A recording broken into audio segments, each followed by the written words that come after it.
Сәлеметсіздер ме? Менің есімім Мақсут Ағлан, ақпараттық технологиялар мамандығы. Бүгінгі сабақтың тақырыбы түркі дәуірінің мәдениеті. Бірінші сұраққа оралар болсақ, түріктердің діни наным-сенімдері және исламның таралуы.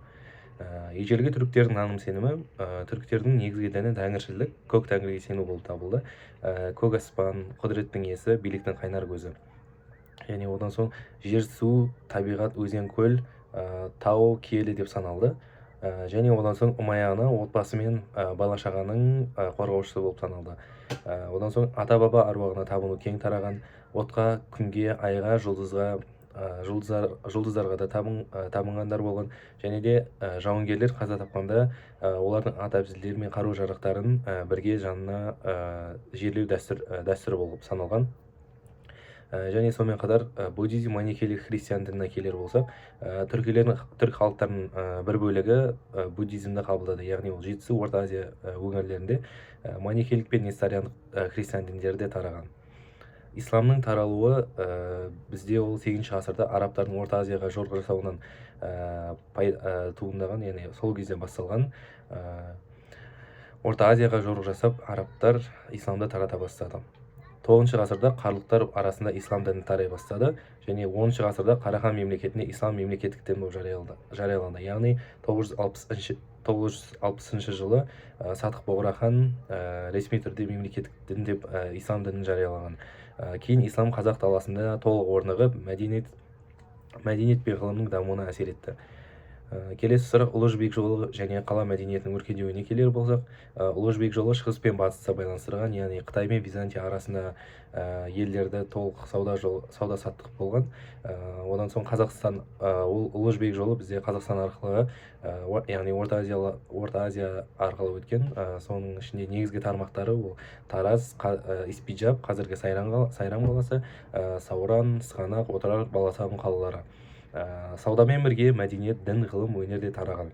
Сауда тауарлары бізде Қытайдан жібек, қағаз, фарфор келген, Ираннан кілемдер, сәндік бұйымдар шығарылған, Үндістаннан дәмдеуіштер, асыл тастар, ал Қазақстаннан жылқы, мал өнімдері, алтын, мыстар тараған. Қала мәдениетіне келер болсақ, қалалар жібек жолы бойында гүлденді. Қалаларда мешіттер, қолөнершілер шеберханалары және базарлар салынған. Архитектуралық ескерткіштер бойынша бізде керуен сарайлар және кесенелер салынды.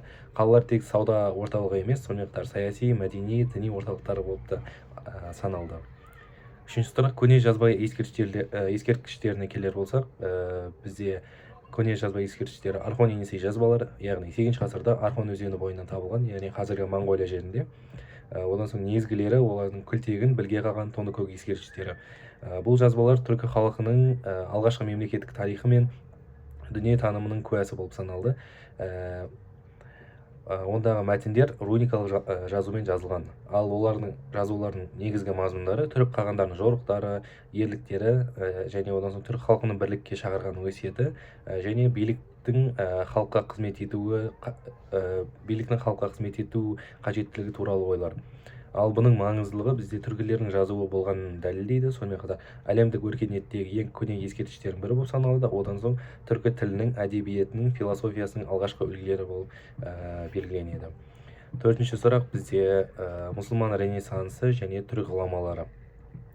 Мұсылман ренессансы бізде 9-11 ғасырлар аралығында ислам мәдениеті ғылым мен білімнің дамуына жол ашқан. Орталық Азия мен Қазақстанда ірі мәдениет орталықтары қалыптасты. Отырар, Самарқанд, Бұхара қалалары және бұл дәуірде шығыс ренессансы деп те атайды.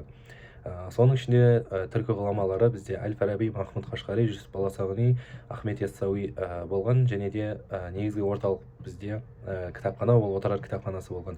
Әрқайсысына жеке тоқталар болсақ, Әл-Фараби бізде 879-950 жылдары өмір сүрген.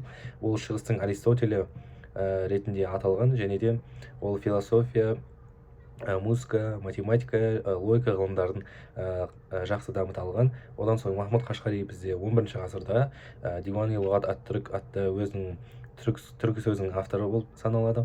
Одан соң Жүсіп Баласағұни құтты білік еңбегіне мемлекетті басқару, адамгершілік қағидаттарын жазған. Ахмет Яссауи бізде сопылық ілімінің негізін салған. Дивани Хикмет еңбегін диуани хикмет еңбегі ислам мәдениетіне үлкен орын алады. Отырар кітапханасы бізде шығыс ғылымының ірі орталығы, онда мыңдаған қолжазба сақталған. Яғни осы ренессанстардың барлығының маңыздылығы бізде бұл дәуірде түркі халықтарының жазба мәдениеті, ғылымы, діни философиялық ойлары өркендеді. Кейінгі қазақ руханиятының қалыптасуына негіз болған. Назарларыңызға рахмет, сау болыңыздар.